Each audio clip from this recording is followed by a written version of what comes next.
எதிர்க்கட்சித் தலைவர் எடப்பாடி பழனிசாமி முதல் முதல்வரின் தனிப்பிரிவு வரையிலும் இப்புகார்கள் நீண்டுள்ளன.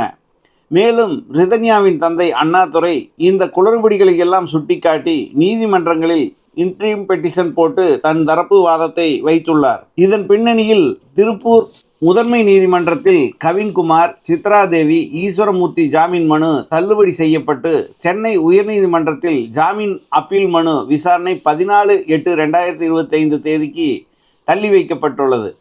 ஏற்கனவே நடந்த விசாரணையில் இவ்வழக்கில் போஸ்ட்மார்ட்டம் ரிப்போர்ட், தடயவியல் சோதனை ரிப்போர்ட் உள்ளிட்ட பல விஷயங்களில் பல்வேறு சந்தேகங்களை எழுப்பி போலீஸ் தரப்பில் விளக்கம் கேட்டுள்ளார் நீதியரசர் நிர்மல்குமார்.